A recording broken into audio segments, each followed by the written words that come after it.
Está con nosotros para hablar sobre este tema, la defensa de las instituciones del Estado, el pastor Pedro Reyes, y con nosotros el abogado Rigoberto Espinal Irías. En primera instancia, pastor Pedro Reyes, bienvenido al programa Por un Honduras con Honra. Muchísimas gracias, hermano Isaac, abogado, qué honor estar con usted y bendecir Honduras. Gracias por este espacio para traer una palabra de fe y de esperanza. Creo que esta es la hora, es el momento de levantar la voz por todas las instituciones del Estado que son las que regulan la conducta y nos hacen vivir y convivir como seres humanos. Abogado Rigoberto Espinal Irías, un honor de verdad tenerlo con nosotros, y luego de su saludo a la audiencia entremos en detalle sobre el tema que hoy nos interesa.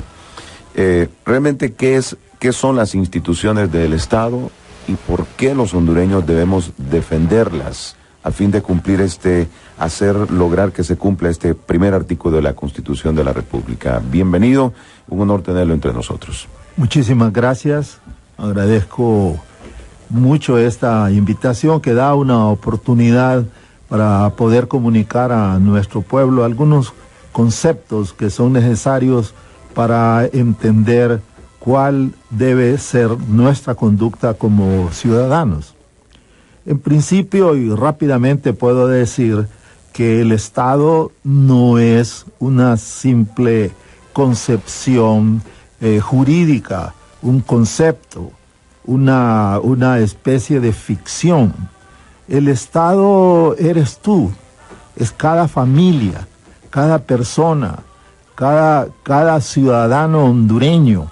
Somos nosotros, la sociedad hondureña, que organizados políticamente y asentados en este territorio que hemos definido entre nuestros países vecinos, eso es el principio material de lo que llamamos el Estado. Es decir, cuando pensamos que el Estado anda mal, que el Estado no tiene un sentido de equidad, que el Estado no hace justicia, somos nosotros los seres humanos los que estamos fracasando en ese propósito de ser equitativos, de ser justos. Si tú eres democrático en tu propia familia y respetas los límites de tus hijos, los cónyuges entre sí, de los vecinos, y nos tratamos todos con respeto, con amor, con verdadera comprensión humana, entonces la suma de estas conductas nos daría un Estado armonioso, un Estado donde las cosas se resuelven con dignidad. Pero, por otro lado, en esta construcción jurídica, el Estado se piensa como una persona jurídica que tiene deberes y tiene derechos. Entre sus derechos está el del monopolio de castigar, el monopolio del uso de la fuerza. Solo el Estado puede imponer castigos. Ninguno de nosotros está autorizado para hacerse justicia por sí mismo. Entonces encontramos que hay órganos especializados en decidir en un conflicto quién tiene la razón, a quién le corresponde un derecho determinado, y ahí tenemos esas instituciones que se organizan en juzgados, en tribunales de justicia, y que culminan siendo un poder del Estado, el poder judicial. Este poder judicial tiene independencia, tiene su propia autonomía de actividad. Ningún otro poder puede imponerle decisiones. Y cuando otros poderes tratan de interferir en la acción, en la actividad de jueces y magistrados, entonces se produce un conflicto y alguien tiene que traer armonía en este sentido. Por otro lado, nosotros no podemos poner nuestra voluntad sobre nuestros amigos, sobre nuestros vecinos. Si queremos reglas que sean observadas, eso le corresponde al poder que tiene la atribución de crear las leyes, modificar las leyes e interpretar las leyes. Eso es el poder legislativo, que nosotros lo concebimos en una sola asamblea, que es una asamblea legislativa que llamamos Congreso Nacional, y esos son los diputados.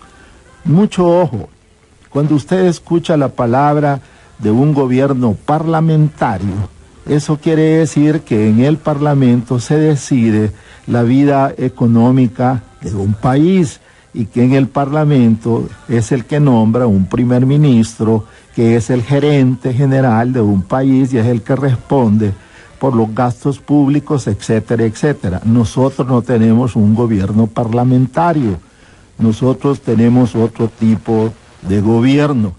Hay un poder que se integra con un sujeto que se llama presidente de la República, que tiene las atribuciones de ser el administrador general del país, decidir su política interior, su política exterior, es el comandante general de la Fuerza Armada y tiene simplemente actividades como un administrador, como un ministro, como un servidor. Y a su alrededor tiene colaboradores, que son los secretarios de Estado, que son otros servidores. Mucho ojo, tanto los jueces como los diputados, como los miembros de ese poder ejecutivo regido por un presidente, son servidores nuestros, de la sociedad. Por eso es que tenemos un gobierno representativo.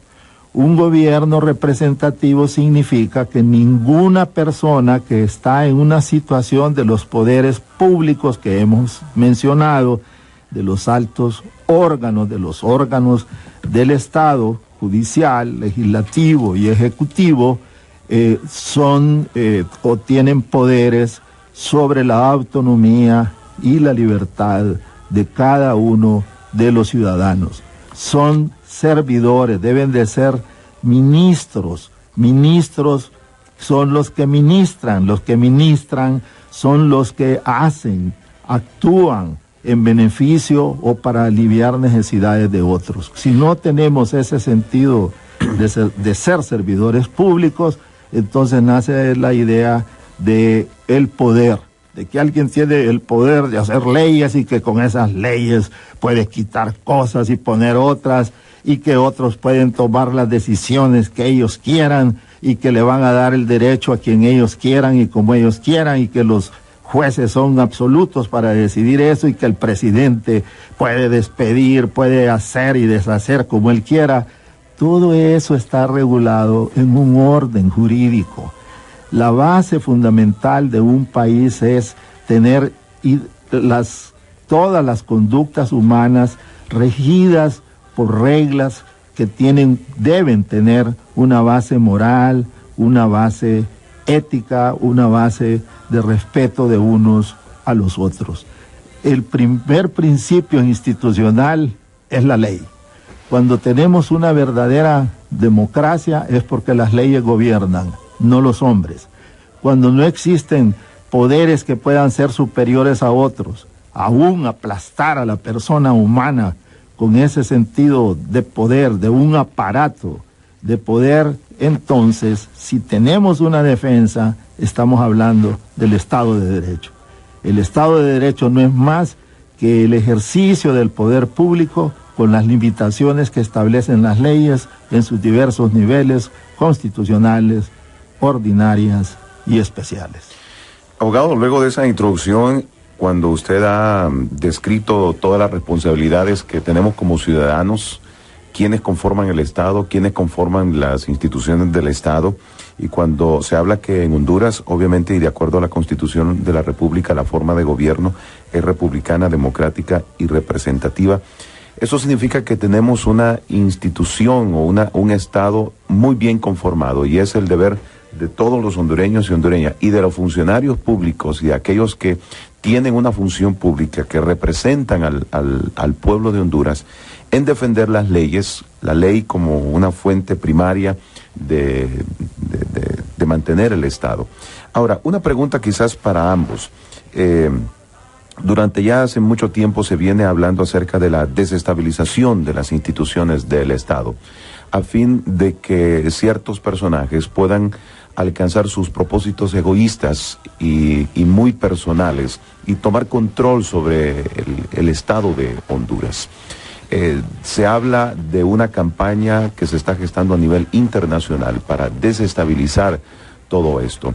Hemos estado desarrollando a Pastor Pedro y abogado Rigoberto Espinal y Díaz programas en esta dirección, y recientemente estuvo con nosotros el abogado Mauricio Velasco hablándonos sobre el Foro de Sao Paulo y las pretensiones que el Foro de Sao Paulo tiene a lo largo de todo el istmo centroamericano y Suramérica también, para lograr desestabilizar las instituciones del Estado, delegitimando, desacreditando y generando una controversia al interior de todo esto. Realmente, de acuerdo al análisis que ustedes podrían presentarnos, ¿qué consideran ustedes que está sucediendo en estos momentos cuando en la Corte Suprema de Justicia se está tratando de legitimar aún la actual y la nueva Corte Suprema de Justicia, que tendrá 1 año y unos pocos meses, el mismo Congreso Nacional, la falta de reconocimiento del presente gobierno, toda esa campaña que se está gestando a nivel internacional? ¿Cuál es el análisis que ustedes podrían presentarnos sobre el rompimiento de la familia, cómo se está atacando la familia como una institución también muy importante dentro de nuestra sociedad? Pastor Pedro y luego el abogado Rigoberto Espinal y Díaz para su análisis. Yo creo que estamos viviendo tiempos peligrosos, abogado, hermano Isaac, y esto que tiene que ver fuertemente con la familia, el matrimonio, que es una institución fundada por Dios. Micrófonos hablábamos de lo que ha pasado, de lo que está pasando precisamente en el ámbito espiritual. Es un espíritu que se mueve en los aires para poder desestabilizar la familia como una institución, el matrimonio como una institución, la escuela como una institución, los partidos políticos como una institución, el ejército como una institución. Pero yo pienso desde el punto de vista bíblico lo que dice el profeta Ezequiel, hablando sobre Jerusalén. Le dice: yo conozco a tu papá, yo conozco a tu mamá, tu papá era un amorreo, tu madre era una etea, y cuando tu madre te parió, yo te vi revolcándote en la sangre, y cómo venían las moscas, todo mundo te ignoraba. Cuando yo te vi, yo te dije: tú vas a vivir, te di dignidad, te vi cómo crecieron tus senos y tu vello púbico. Y cuando te quisiste enamorar por primera vez, yo te tiré mi manto, hice un pacto contigo, pero te enamoraste y te prostituiste. Y yo siento que hay una prostitución, no solamente física, abogado, sino una prostitución espiritual de desestabilizar los valores. Que a lo bueno hay que llamarle malo, y a lo malo, bueno. Entonces no importa, hay que destruir la educación. De todas maneras, estamos en tiempos diferentes. El matrimonio, eso era un concepto antiguo. La familia, yo creo que cada quien tiene que vivir su forma de ver. Yo creo firmemente que esos son conceptos que debemos de pararlos. Y todo esto tiene que ver con todos estos aires que se han movido allá en América del Sur para venir a desestabilizar la educación, el matrimonio, la familia, y que nadie cree en nadie. A mí me sorprende que el CNA en Honduras, en una de sus trabajos de investigación, sostiene que el 90% de los hondureños no creen en nadie, no cree en su prójimo, no cree ni en él mismo. Entonces, eso estamos muy vulnerables. Es en el momento ahora donde debemos levantar la voz. Nadie está creyendo en nuestros políticos, nadie está creyendo en la Corte Suprema de Justicia, nadie está creyendo en el Ministerio Público. Tenemos que recuperar esos valores. Toda institución que está en nuestro territorio, como bien lo explicaba el abogado, el Estado tiene esos tres elementos: territorio, población y poder político. Tenemos que fortalecerlos, y tenemos que fortalecerlos desde el punto de vista espiritual, y tenemos que decir que toda autoridad es puesta por Dios, porque así lo explica la palabra, que ninguna autoridad es improvisada, toda autoridad es puesta por Dios para castigar al malo y para proteger al bueno. Yo creo que tenemos que levantar la voz y decirle a nuestro pueblo: estamos viviendo tiempos peligrosos y ha llegado la hora, el momento de proteger nuestras instituciones. El Congreso, yo creo que en el Congreso, como bien lo explicaba, donde están los diputados, no tenemos un primer ministro, pero allí se rigen las leyes que nos dan ordenamiento a la conducta del ser humano, y también se protege la vida del hombre. Lo mismo el Poder Judicial, donde se va a castigar al malo y se va a proteger al bueno, el Poder Ejecutivo que administra, que es el gran administrador, pero todos ellos están siendo pagados por nosotros, es decir, son empleados de nosotros. Y eso es una concepción que quizás el pueblo no ha entendido en la defensa de la institucionalidad. Abogado, su análisis sobre mi consulta. Es una complejidad grande. Vemos tres niveles. Un nivel material, otro nivel que es cultural, o que está en el nivel de las ideas, y todavía un nivel mucho más alto que es el espiritual. En el nivel material encontramos un mundo globalizado, un mundo industrializado, en donde los combustibles y el petróleo se vuelven de un valor incalculable, mucho más allá del que tenían antes de la Segunda Guerra Mundial, y precisamente el triunfo de los aliados fue tener combustibles cuando el nacionalsocialismo no tenía suficiente petróleo, y hubo una gran batalla por apoderarse de los pozos en Bakú. Los rusos llegaron primero, no llegaron los alemanes, etcétera, etcétera. Pero ahora el petróleo es un factor que establece directivas a las grandes naciones. Usted, por ejemplo, que nos escucha, se habrá preguntado por qué Estados Unidos no ha reaccionado con mayor severidad ante los ataques que hace Hugo Chávez, el presidente de Venezuela, en las Naciones Unidas, señalando que el jefe de Estado en los Estados Unidos es un hombre salido del infierno y que huele a azufre, y lo ha insultado y lo ha amenazado, y ha traído en 2 ocasiones ejércitos rusos a hacer ejercicios militares en Venezuela?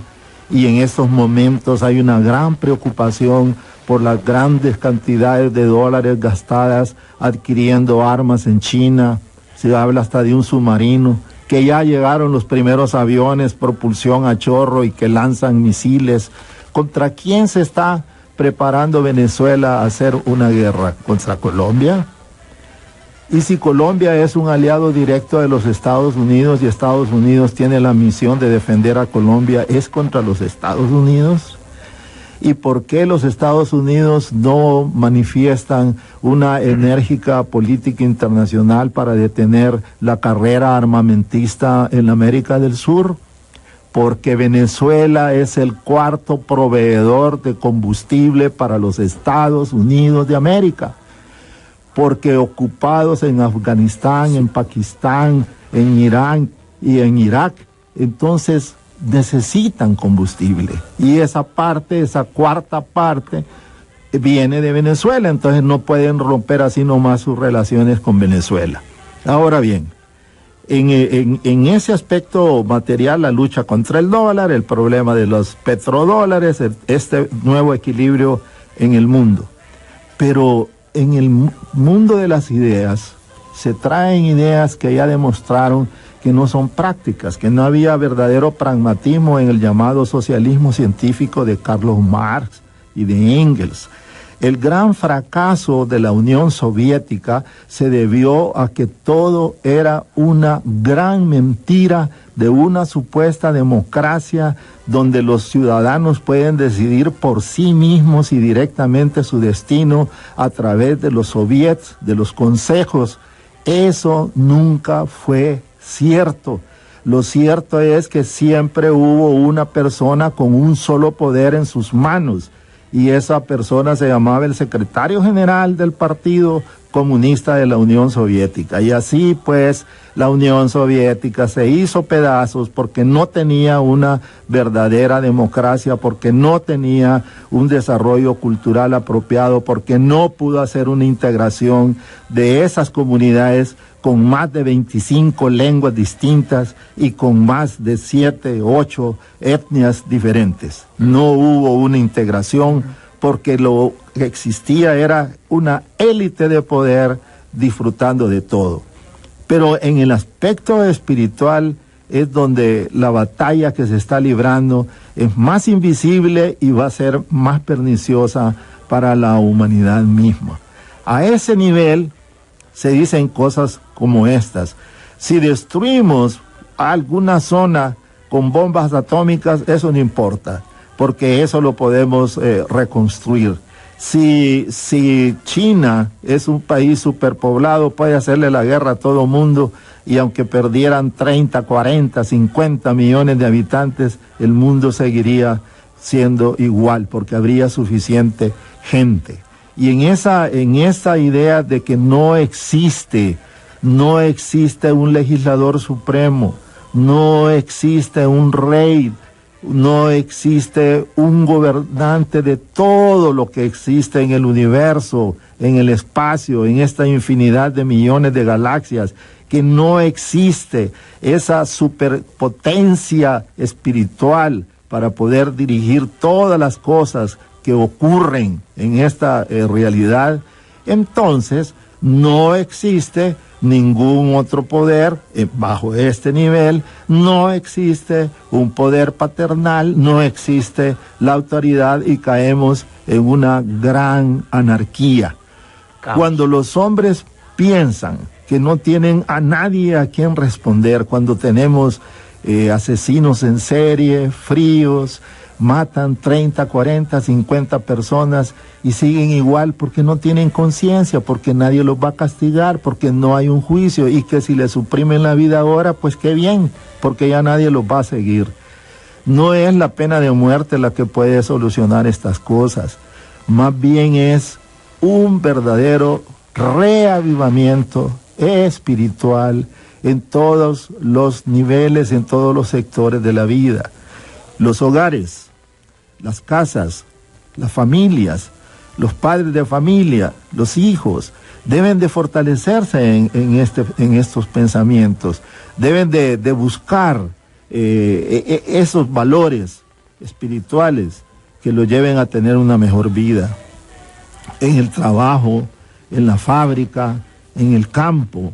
Qué hermoso es pasar por alguna aldea donde hay gente que puede tener cantos de paz, cantos de armonía y de tranquilidad. Qué hermoso es estar en una comunidad donde la gente se reúne y puede tener esa paz que solo el Santo Espíritu puede darnos, que está más allá de toda comprensión humana.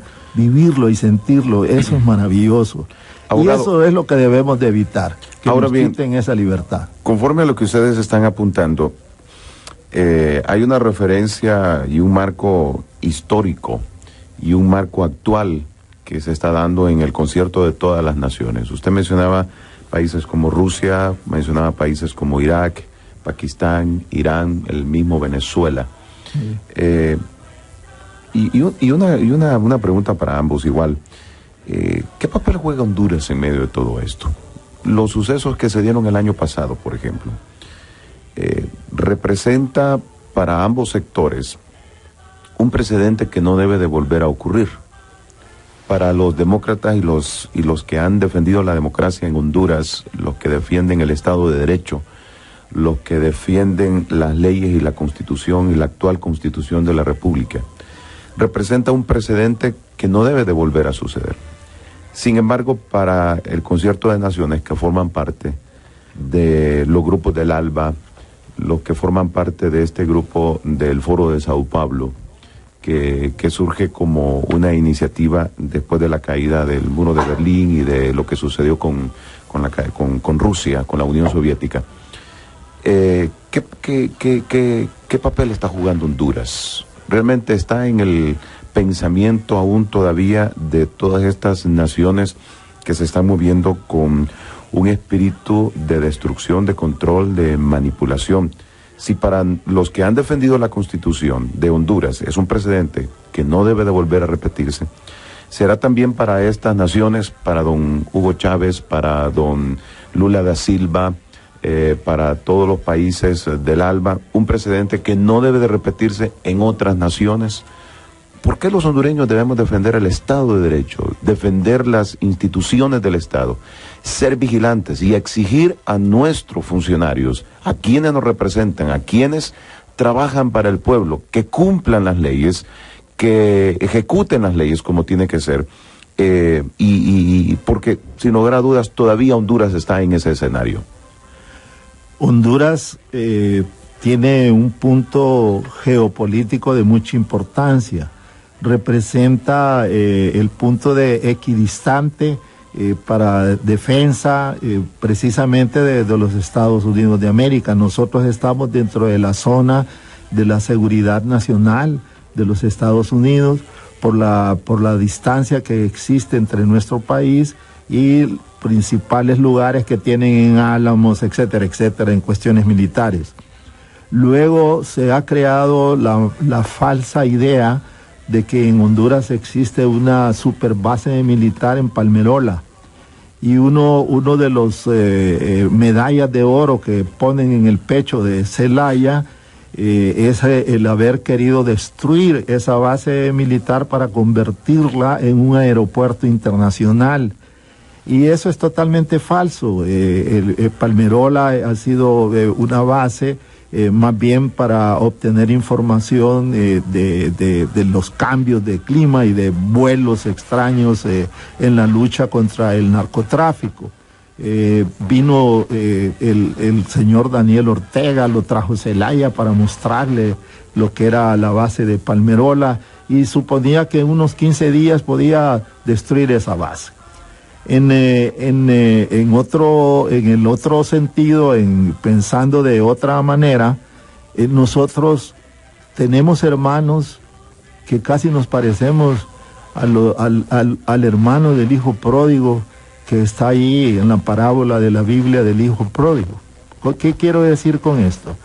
Para el pueblo de El Salvador, a quien admiramos y queremos mucho, y que sabemos que ahí hay una fuerte comunidad cristiana, excelentes trabajadores, para ellos las fronteras de su país terminan en las cordilleras del Merendón.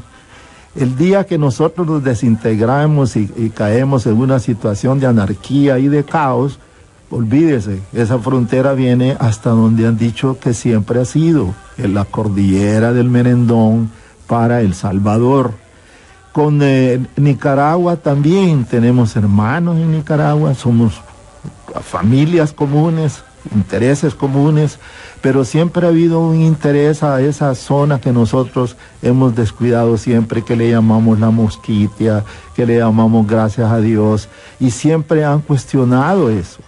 Por eso un artículo de la Constitución que prohíbe revisar las fronteras y ceder espacios y reconocer tratados territoriales fuera de los que nosotros ya hemos aceptado, es un elemento llamado pétreo. Cuando uno de los ministros de Zelaya pedía que revisáramos las sentencias que tenemos con Nicaragua, se le dijo no se puede porque es un elemento pétreo, entonces hay que cambiar los elementos pétreos.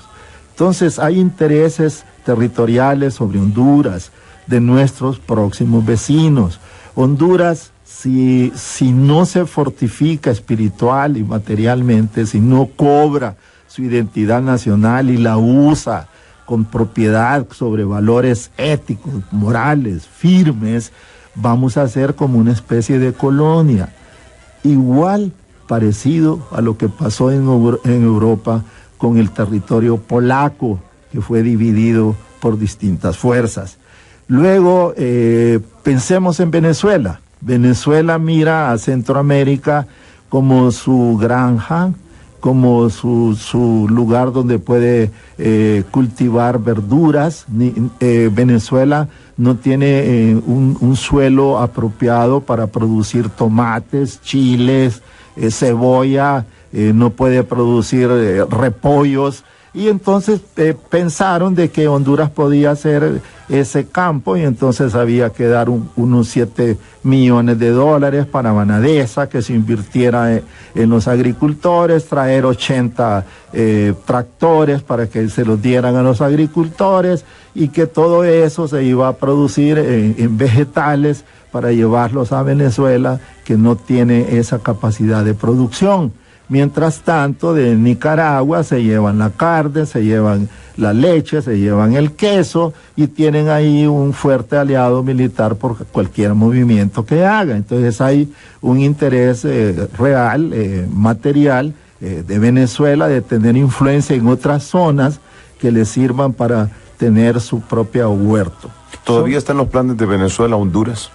Sigue, puesto que yo he escuchado frases de Hugo Chávez diciendo que nosotros debemos de respetar a nuestro presidente, y que ese presidente solo tiene un nombre y se llama Zelaya Rosales, y que mientras ese presidente no venga a hacer política a su país, no merece que ningún país nos lo reconozca. Entonces, la batalla diplomática ha sido grande.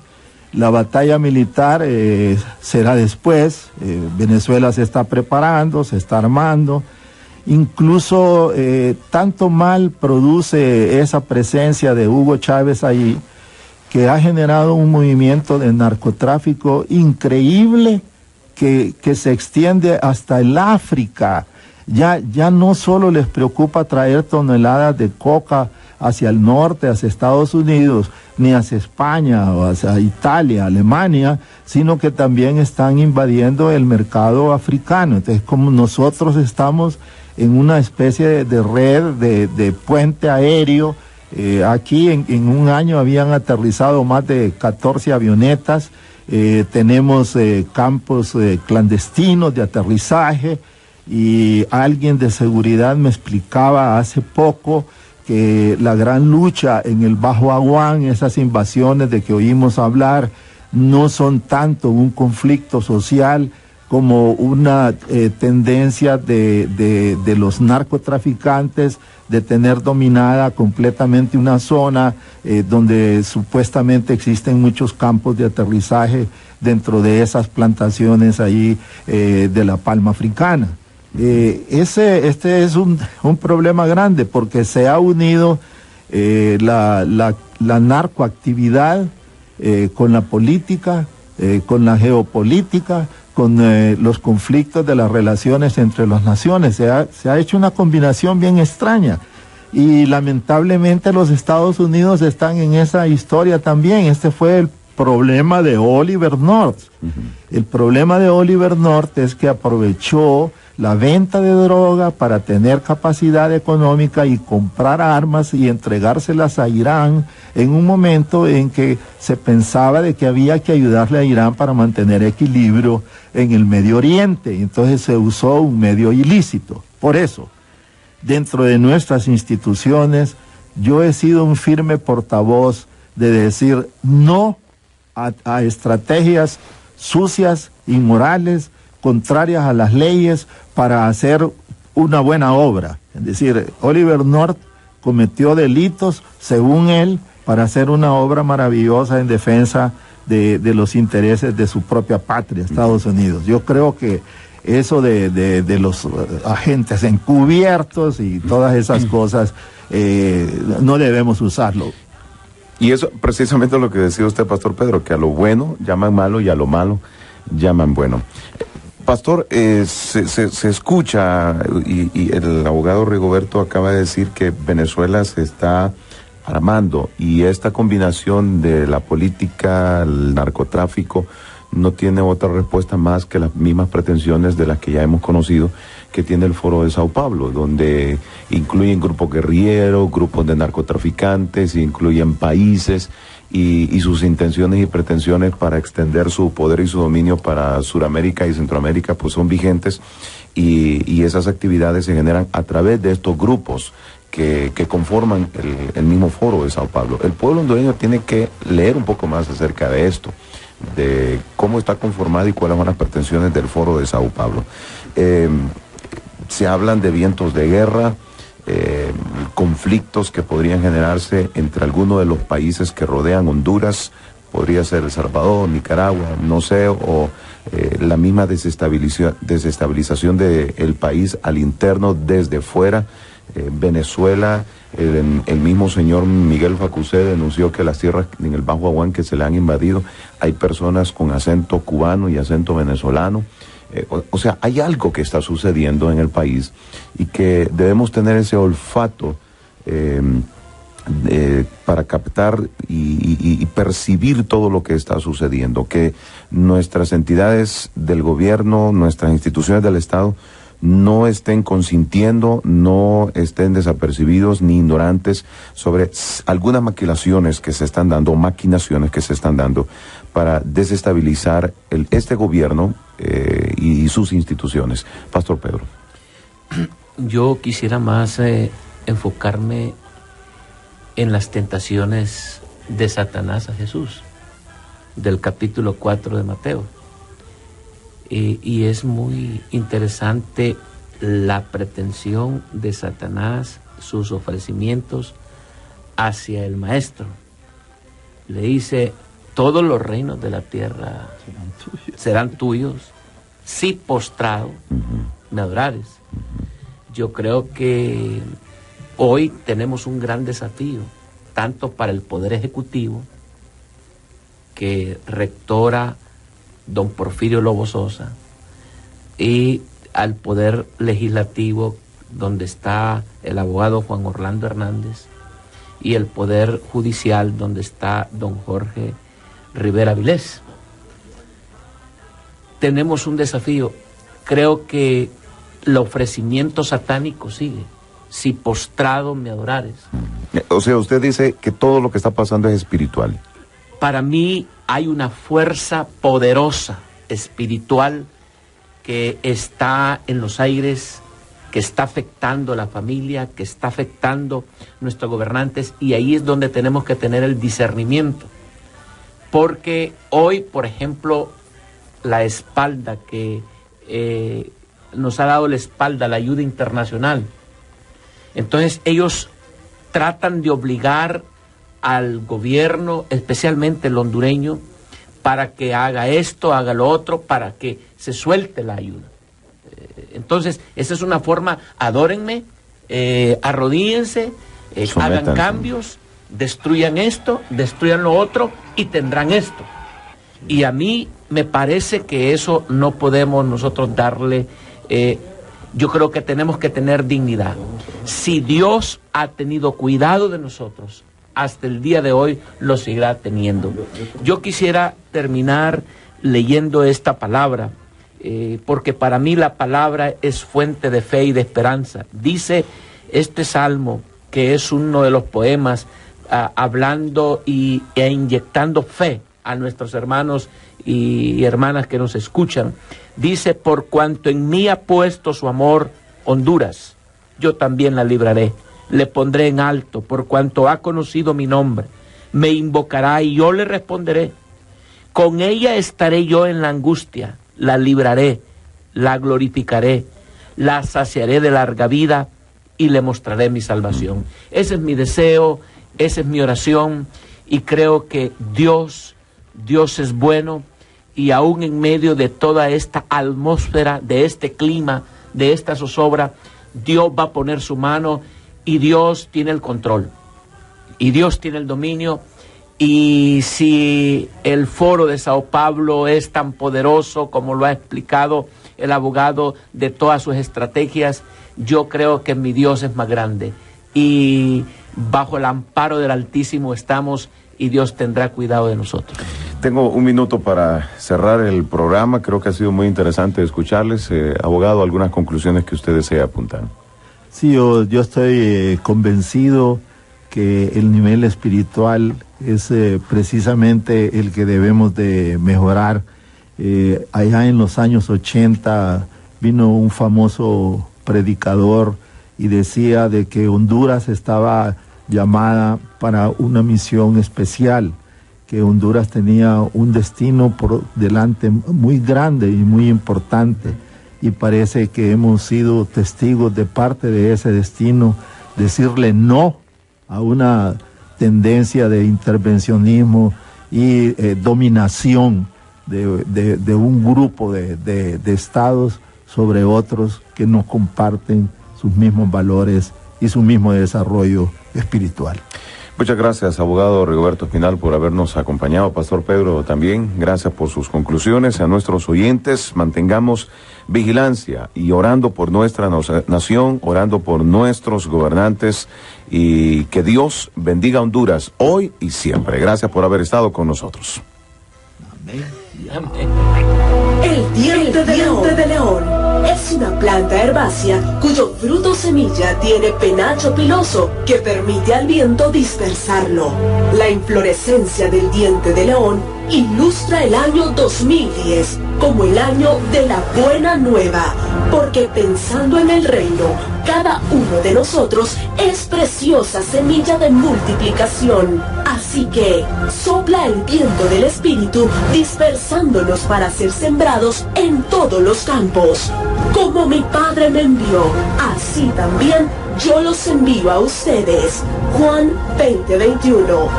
2010, año de la buena nueva en la Iglesia Cristiana Vida Abundante.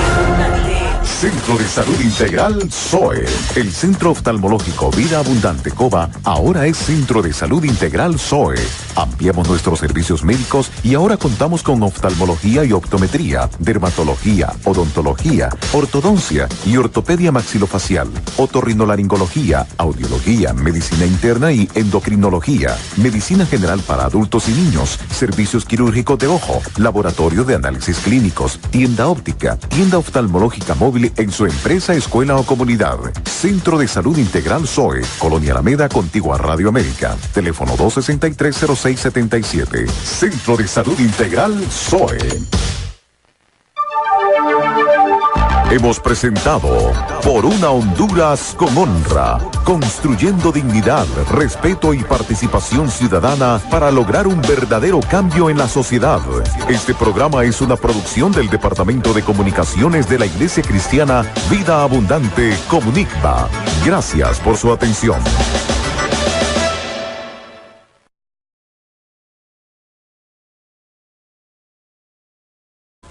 Realmente, ¿qué son las instituciones del Estado y por qué los hondureños debemos defenderlas a fin de cumplir lograr que se cumpla este primer artículo de la Constitución de la República? Bienvenido, un honor tenerlo entre nosotros. Muchísimas gracias, agradezco mucho esta invitación que da una oportunidad para poder comunicar a nuestro pueblo algunos conceptos que son necesarios para entender cuál debe ser nuestra conducta como ciudadanos.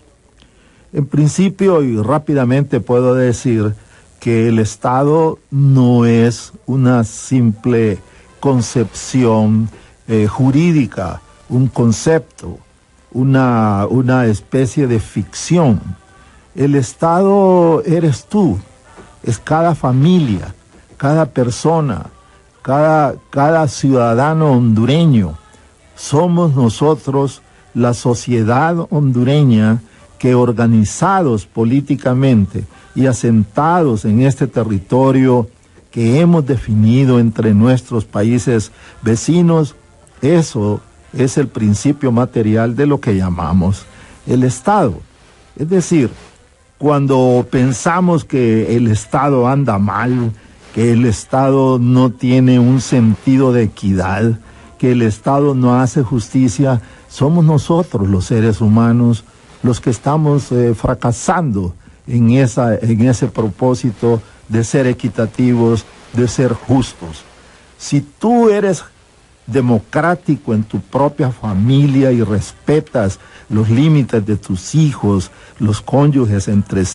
Está con nosotros para hablar sobre este tema, la defensa de las instituciones del Estado, el pastor Pedro Reyes, y con nosotros el abogado Rigoberto Espinal Irías. En primera instancia, pastor Pedro Reyes, bienvenido al programa Por un Honduras con Honra. Muchísimas gracias, hermano Isaac, abogado, qué honor estar con usted y bendecir Honduras. Gracias por este espacio para traer una palabra de fe y de esperanza. Creo que esta es la hora, es el momento de levantar la voz por todas las instituciones del Estado que son las que regulan la conducta y nos hacen vivir y convivir como seres humanos. Abogado Rigoberto Espinal Irías, un honor de verdad tenerlo con nosotros, y luego de su saludo a la audiencia entremos en detalles sobre el tema que hoy nos interesa. ¿Quién tiene la razón? ¿A quién le corresponde un derecho determinado? Y ahí tenemos esas instituciones que se organizan en juzgados, en tribunales de justicia y que culminan siendo un poder del Estado, el poder judicial. Este poder judicial tiene independencia, tiene su propia autonomía de actividad. Ningún otro poder puede imponerle decisiones. Y cuando otros poderes tratan de interferir en la acción, en la actividad de jueces y magistrados, entonces se produce un conflicto y alguien tiene que traer armonía en este sentido. Por otro lado, nosotros no podemos poner nuestra voluntad sobre nuestros amigos, sobre nuestros vecinos. Si queremos reglas que sean observadas, y de los vecinos, si nos tratamos todos con respeto, con amor, con verdadera comprensión humana, entonces la suma de estas conductas nos daría un estado armonioso, un estado donde las cosas se resuelven con dignidad. Pero, por otro lado, en esta construcción jurídica, el Estado se piensa como una persona jurídica que tiene deberes y tiene derechos. Entre sus derechos está el del monopolio de castigar, el monopolio del uso de la fuerza. Solo el Estado puede imponer castigos. Ninguno de nosotros está autorizado para hacerse justicia por sí mismo. Entonces encontramos que hay órganos especializados en decidir en un conflicto